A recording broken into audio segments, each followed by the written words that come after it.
Alright, in this video we'll be looking at the United Nations 14th Sustainable Development Goal, which is related to ocean conservation. And if you don't know what the SDGs are, they're essentially a set of goals, 17 in total, that all aim to protect our planet and make it more sustainable.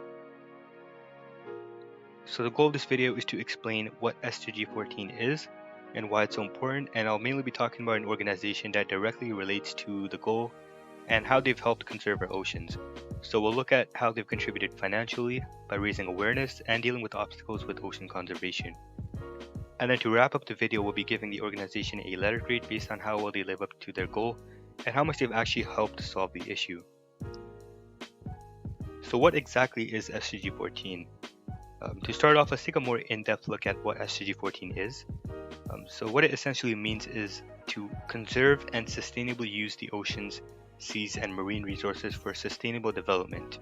Now, of course, all of the UN's SDGs are extremely important and deserve just as much attention as SDG 14, but this specific issue is important to talk about because the oceans are the largest ecosystem on our planet and our only source of clean, fresh water. And if we never took care of our oceans, people living on the coast all over the world would suffer first, and then eventually it would negatively affect all of us. So it's definitely important to take care of our oceans as much as we can before it's too late and we find ourselves in a humanitarian crisis.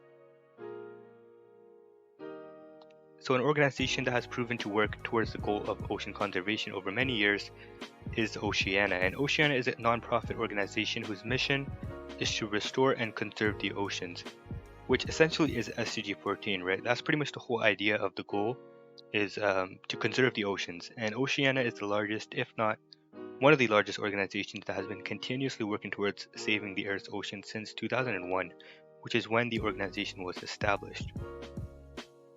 Now let's dive a bit into what Oceana is actually doing to restore the oceans and how they're working to achieve their goal in different ways. And the first way we'll look at is how Oceana has contributed financially and helped with funding ocean conservation. So here's some statistics from the official Oceana website. On their financials page, they state that in the year 2021 alone, they received a total of $39 million, and 80% of this money went towards funding their programs, which is pretty much everything they're doing to conserve the oceans. And that's like the main thing that their money should be going to, because that's like the main goal. That's pretty much what is helping them fight against all these issues related to ocean conservation. 13% of this went towards general costs and administrative costs, and then the rest went towards fundraising for the cause. And Oceana, as I said, is a non-profit organization, and as such, they rely on donations from individuals and other organizations to fund their programs and campaigns, which ultimately all make a difference in protecting the oceans. So what is Oceana actually doing to raise awareness for the issue and let more people know about what's happening in our oceans? Well, the first and probably the most important thing that they do is take legal action. Oceana has stood up to many governments all over the world regarding factors that all negatively impact the oceans, and they work with governments and other organizations all over the world to combat the issue, and they have convinced a good number of governments and agencies to pay more attention to protecting marine life. And in fact, on their official website, they actually state that they've won over 225 victories for the oceans. That's definitely a number to be proud of, and there's no doubt that all the legal action they've taken has tremendously impacted ocean health in a positive way. And Oceana is constantly also conducting research expeditions, which allow them to use scientific facts and technology to prove the dangers of things like plastic waste and how badly these things are actually affecting our oceans.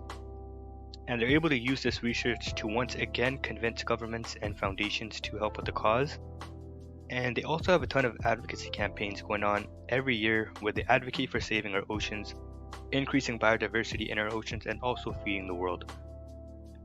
And these campaigns allow more and more people in the world to get involved, and as a result, millions of people sign petitions for ocean conservation, which also ultimately allows them to fight against corrupt governments around the world.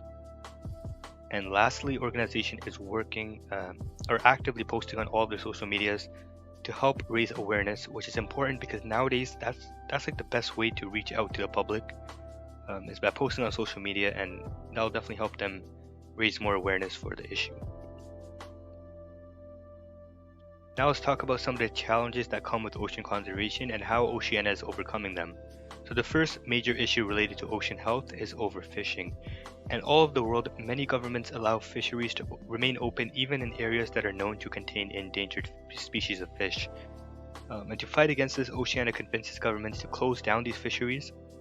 One good example is actually in Canada, two species of fish known as the Atlantic mackerel and the southern Gulf spring herring are critically endangered, and as a result, Oceana's efforts have led to the fisheries where both of these fish were caught being closed. And in addition to this, as I mentioned earlier, Oceana is also working with other organizations, one of them being The Only One, which is another organization that fights for the same goal, to stand against overfishing in different countries. And both of these organizations are working on a mission currently to convince the Canadian Ministry of Fisheries and Oceans to take action against overfishing in some areas and commit to a healthier fishing environment in coastal regions around Canada. Alright, so here's a graph from the official fishery audit website, which shows the number of healthy fisheries in Canada. And as you can see, this number has been steadily decreasing over the past 6 years. So fishing environments have been getting less and less healthier, which is definitely concerning for the ocean health.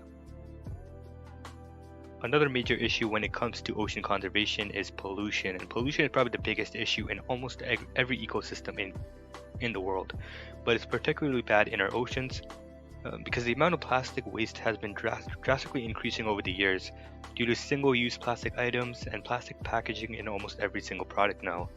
And to combat this issue, Oceana has spoken up against the use of single-use plastic items, and many companies have already begun to make a change.